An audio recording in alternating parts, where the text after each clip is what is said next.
The story opens on a calm afternoon, the kind of day where sunlight falls lazily through dusty blinds and the world feels half asleep. The narrator, a 24-year-old guy who has just moved into a quiet apartment complex, is surrounded by unpacked boxes and the faint hum of unfamiliarity. It's South his first place alone, no roommates, no noise, just silence and a slightly creaky fan spinning above. He is carrying a heavy box toward his door when it happens. The box slips, crashing to the floor, spilling books and clothes into the hallway. Before he can bend to pick them up, a soft, steady voice comes from behind Warm, with a faint smile hidden in its tone. Moving in or moving out already? He turns, and that asks when he sees her. His neighbor, mid-40s, perhaps, wearing a loose linen shirt, her hair tied up effortlessly, the kind of woman who carries quiet confidence without needing attention. She looks at him with gentle curiosity, eyes that seem to read him before he even speaks. He stammers a bit, embarrassed, trying to gather his things. She kneels down to help, no hesitation, no awkwardness, just calm grace. The scent of her perfume drifts through the air, light and elegant, like jasmine after rain. For a moment, he forgets to speak. She hands him a book, their fingers brushing slightly, and there is that small electric moment, unexpected but undeniable. When he thanks her, she smiles. "Welcome to the building," she says, her tone polite yet personal. "I'm just across the hall. If you need anything sugar, advice, or strong coffee, I'm around." He laughs nervously, replying something clumsy, maybe too polite, and she notices. There is a teasing flicker in her eyes, not mocking, just amused. "Relax," she says with a soft chuckle. "I don't bite." That becomes the moment he can't shake off. Not because of the words, but because of the ease in her voice, the way she spoke like they already shared some quiet understanding. Later that evening, as he unpacks, he keeps catching himself glancing at her door across the hall. He doesn't know why. It's not attraction, yet it's something slower, quieter. Maybe it's curiosity. Maybe it's the comfort of knowing that behind that door lives someone who feels safe. The next morning, she appears again, this time holding 2 mugs of tea. "Thought you might not have groceries yet," she says casually, considered a neighborly welcome. He hesitates, then accepts, their fingers brushing again as the cup changes hands. Her smile deepens, noticing the faint flush on his face. "You're blushing already?" she says, tone playful, but gentle, almost caring. "How sweet." He laughs it off, but his chest tightens with something unfamiliar, warmth, awareness, maybe even a hint of longing. And as she turns back toward her apartment, he realizes something simple yet unsettling. This place no longer feels lonely. It feels like the beginning of something he can't quite name yet. The next few days unfold with a quiet rhythm. He sees her often in the hallway, near the mailbox, or on her balcony when the evening light softens the edges of the sky. Every time their eyes meet, there is that same unspoken warmth, that same teasing calm in her smile that seems to say, asterisk, "I see you." Asterisk, it starts small, a borrowed screwdriver, a casual good morning, a short chat at the door. Yet, beneath each exchange lies a subtle energy neither of them acknowledges out loud. She carries herself with a composed ease, like someone who has learned to live with silence and turn it into strength. He, on the other hand, is all nervous sincerity, curious but careful, drawn to her without meaning to be. One afternoon, she knocks on his door, holding a plate of homemade cookies. "I made too many," she says. The smell of butter and vanilla fills the air. He smiles awkwardly and invites her in, hesitant but polite. She steps inside, glancing around the half-unpacked apartment. "You've made progress," she notes with a soft laugh, her eyes drifting over the chaos of boxes and books. They sit at the small table near the window. Outside, sunlight dances on the glass, painting gentle lines across her face. There is an ease to her presence that steadies the room, like everything noisy inside him suddenly quiets down when she is there. She talks about simple things at first. The neighborhood, her love for gardening, the stubborn cat that occasionally visits her balcony. But then, as minutes turn to hours, her voice deepens into something more personal. She tells him about her divorce, not with bitterness, but with the weary honesty of someone who made peace with pain. "It's strange," she says softly, staring in her cup, "how quiet the world gets when you stop being someone's priority." He listens, not trying to fix her words, just absorbing them. There's something in his silence that makes her feel safe enough to continue. She admits she's learning how to live alone again, how to cook for one, how to be okay with empty evenings.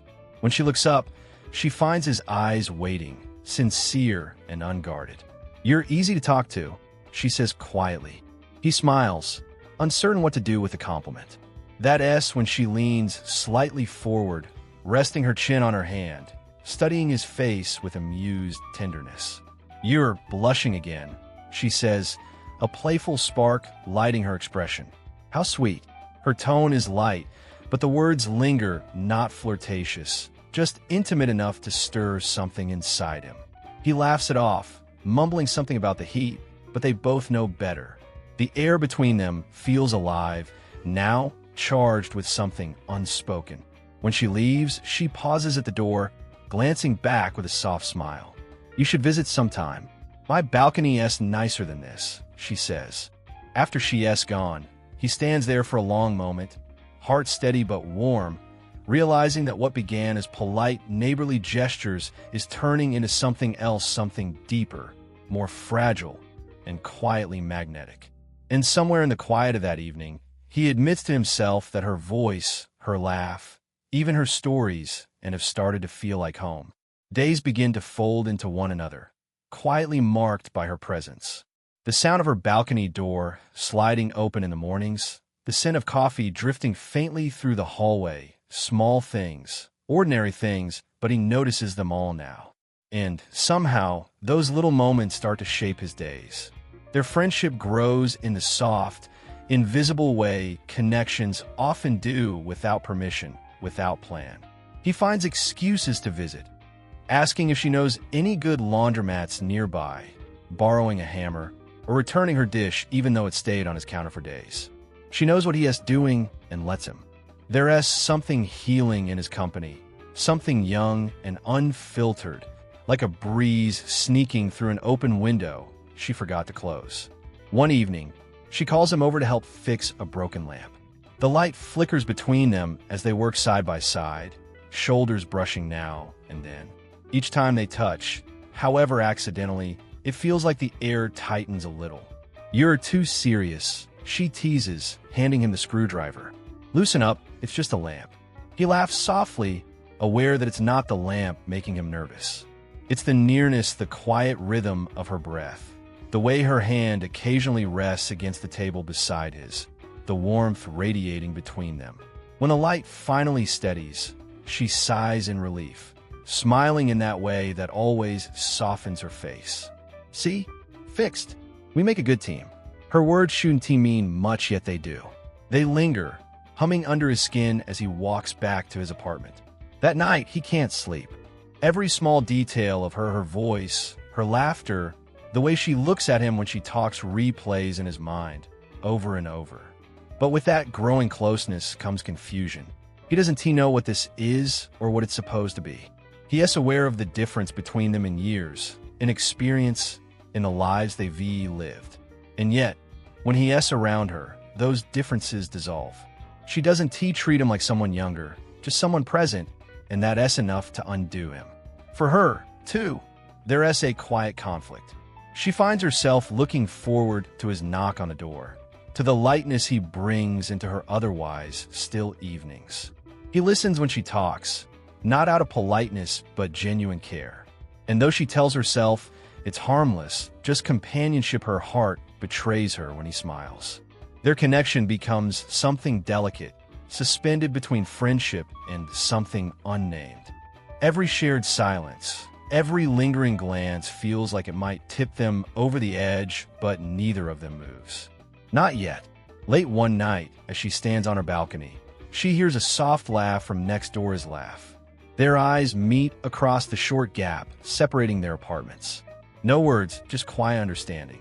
He raises his cup slightly in a silent toast. She smiles back, tucking her hair behind her ear. It's innocent. It's nothing. And it's everything. The rain starts one evening without warning, heavy, relentless. The kind that turns the city into a blur of silver. Power lines flicker, lights dim, and soon the entire building is swallowed by the quiet hum of darkness. He steps out into the hallway, phone flashlight guiding the way, just to check if anyone else has lost power. That's when he sees a faint candlelight glowing beneath her door. He hesitates for a second, then knocks gently. The door opens, and there she is, her face softened by the candlelight, hair loosely tied, wearing a simple cardigan that makes her look even more effortless. "Power's gone for the whole block," she says, smiling faintly. "Coming before you trip over something." Inside, her apartment feels different, in the dimness warmer, more intimate. The scent of rain drifts through the slightly open window, mixing with the faint aroma of tea. She sets another candle on the table, motioning for him to sit. "I was just making tea before everything went dark. Want some?" He nods. There's no nervousness tonight, only calm, like the storm outside has sealed them into their own quiet world. They talk softly, voices low against the steady rhythm of rain. She tells him about her life before the divorce, not the pain this time, but the loneliness that came after it. "I thought I was doing everything right," she says, eyes tracing the flicker of the candle. "But sometimes, doing everything right still leaves you empty." He listens, leaning forward, elbows on his knees. "You don't seem empty," he says gently. "You just seem tired of pretending." The words hang in the air. She looks at him, then really looks. There's something in his tone, quiet but sincere, that unsettles her calm. For the first time, the careful walls she's built around herself begin to tremble. She smiles faintly, almost sadly. "You're too young to understand how heavy silence can get." He shakes his head. "Maybe, but I understand what it's like to feel invisible." It's such a simple exchange, but it carries weight. Their eyes meet, and something shifts, not dramatically, not in a way either of them can name, but it's there, a shared ache, a mutual recognition. The candle flickers, shadows dance across the walls, and for a long moment, neither speaks. She's the one who breaks the silence, first reaching across the table, her hand brushing his briefly, as if by accident. But it's not. It's gratitude. It's confession. It's everything she can't say aloud. When she pulls her hand back, her voice is softer. "You should probably go before the lights come back. Would T want the neighbors to talk?" He nods, standing slowly, but neither of them moves toward the door. He looks at her, the rain echoing outside, and says quietly, "You're not invisible. Not anymore." She doesn't respond, just watches him leave, her heart beating louder than the storm outside. And as the door closes, the candle still burns steady, golden, and alive, just like something unspoken between them. After that stormy night, something in the air between them changes, subtle but undeniable. The easy rhythm of casual friendship begins to carry an undercurrent of awareness neither of them dares to name. Each time they meet in the hallway, the pauses grow longer, the smiles softer. It's as though both are waiting for the other to acknowledge what has already begun to bloom quietly between them. She starts keeping her door slightly open when she knows he is home, an unconscious gesture, perhaps, but he notices. He finds himself listening for the sound of her kettle, her light footsteps on the wooden floor, the faint hum of her favorite old songs. And every time she knocks, even if it's for something simple like borrowing salt or sharing a slice of cake, his pulse picks up before he opens the door. There's a quiet moment one afternoon that defines this shift. She's in his kitchen, helping him cook after he joked that his meals always turn out like sad experiments. The window light spills across her face as she tastes the sauce and smiles.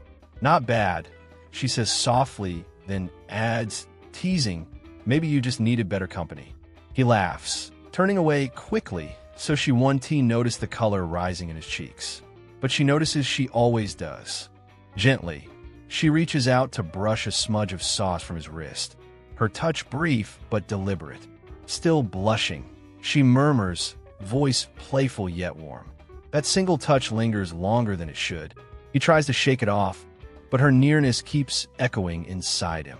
When he looks at her again, she's watching him too, not in a teasing way this time, but with a softness that feels dangerously close to affection. Later that evening, as he walks her to her door, she hesitates before unlocking it. "You've been kind," she says quietly, "more than you should be." He frowns slightly. "Should be?" She smiles a small, tired smile that doesn't reach her eyes. "People talk. They always do, and I don't want to make things harder for you." He doesn't know what to say at first. Then, simply, he replies, "You haven't. You just made things real." It's the honesty in his voice that breaks through her restraint. She looks at him, really looks, and for a brief second, the distance they've kept between them seems to dissolve completely. But she steps back, opening her door, forcing a gentle laugh. "You should get some sleep, chef." He nods, pretending to smile. But as he walks back to his apartment, something tugs at him the way she said it, the way she looked at him before the door closed. That night, she can't sleep either. His words replay in her mind, over and over. "You've just made things real." And that's when she realizes it's no longer just friendship or curiosity or comfort. Somewhere between laughter and late-night tea, they've crossed an invisible line, quietly, naturally, and though neither has spoken the truth aloud, they both feel it. Whatever this is, it's already far too deep to turn away from now. It happens on a Thursday evening, the kind that carries no plans, no expectations. He has spent the day restlessly pacing around, pretending to focus on work, but replaying every moment they've shared lately. Every word, every look. He tells himself he should give her space, keep things normal, and yet, as the sun dips low, he finds himself standing outside her door anyway. When she opens it, she doesn't look surprised. If anything, there's a softness in her eyes, like she knew he'd come. "Dinner?" she says, smiling gently. "I made too much." Inside, the room feels warm candles again, faint music playing in the background. The meal is simple, home-cooked, but it feels like more than just food. There is something sacred about the quiet between them tonight. They talk about everything and nothing, laughter coming easily, as always. But underneath it all, there is a steady hum of something unsaid. She pours wine, filling their glasses halfway, and when she hands it over, their fingers brush a touch so light yet deliberate enough to make both of them pause. Neither pulls away. The air stills. For a moment, neither speaks. It's not uncomfortable, it's fragile. He looks at her hand, still close to his, and then up at her face. Her eyes meet his, calm but uncertain, as though she is deciding whether to step back or finally stop running. She breaks the silence first, voice barely above a whisper. Then, without speaking, she sets her glass down and reaches across the table. Her hand rests over his, light and trembling. It's the first real contact that doesn't pretend to be accidental. The warmth of her skin feels grounding and terrifying. He doesn't move, afraid that any motion might break the fragile moment they've both been circling for weeks. When she finally speaks, her voice is quiet but sure. "This isn't what I planned. You know that, right?" He nods slowly. "Me neither." Silence again, but this time, it's different. It's full alive. Their hands stay joined, unmoving, and for the first time, neither tries to find an excuse to end it.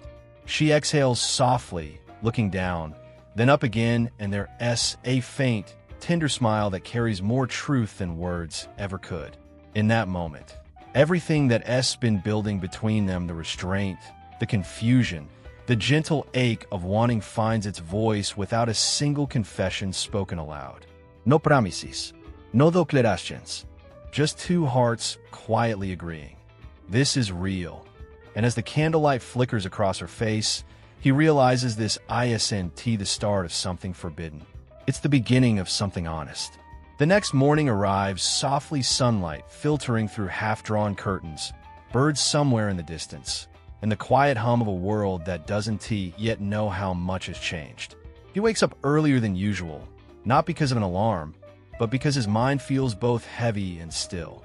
The kind of calm that only comes after chaos or truth. He remembers everything. The dinner, the stillness, her hand in his, the quiet understanding that passed between them without either saying the words aloud. It wasn't too dramatic or rushed. It was in real, and that reality now sits in his chest, steady and terrifyingly peaceful. He gets dressed, splashes cold water on his face, and steps outside into the crisp morning air. There's dew on the grass, a faint chill, and across the yard, her kitchen light is already on. He sees her silhouette moving slowly behind the curtains. She is always up early, always a step ahead of the day. Something in him wants to walk straight over, knock on the door, and say what he couldn't last night, that he doesn't want to pretend anymore, that he is tired of worrying about what people might think. But then the other part of him, the careful, cautious part, reminds him that she has been through more life than he has, that her walls weren't built in a day, and one come down easily. Still, before he can overthink it, her door opens. She steps out, mug in hand, wearing a light sweater, her hair pulled back, casually not made up, not guarded, just in her. And when her eyes meet his across the small distance, the morning feels warmer. Couldn't T sleep? She calls out with a knowing half-smile. Didn't T try, he replies. She laughs softly, shaking her head, and gestures for him to come closer. The space between their houses suddenly feels smaller, like the invisible line they'd been pretending not to see is gone now. They stand on her porch, both awkwardly trying to act normal, both failing miserably.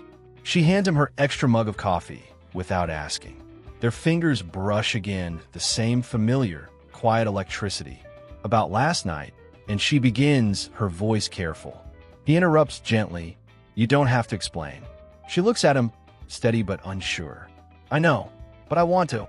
There's a pause, not of hesitation, but reflection. You've reminded me what it feels like to be seen again, she admits quietly. But I don't want to be something that confuses your life. He shakes his head slowly. You're not confusing it. You're clarifying it. The words hang between them, honest, unpolished, but true. She looks at him for a long moment, then smiles a soft, almost tearful kind of smile. No grand declarations follow. No promises. Just understanding. She steps a little closer, resting her hand lightly on his arm, the kind of touch that says we'll figure it out. Even if it's slow. The camera of life seems to linger there, two people framed in the warmth of an early morning, hearts steady, no longer running from what they feel. She takes a slow sip of coffee, glances at him, and says softly, You're blushing again. He laughs under his breath, not denying it. You make it hard not to, and as the sun climbs higher, the moment feels complete, not because everything has been said, but because it doesn't need to be. What began as a quiet, neighborly friendship has become something far deeper, a story not of rebellion or impulse, but of rediscovery, healing, and the quiet courage it takes to love without labels. For the first time, he doesn't feel like the younger one, he feels alive.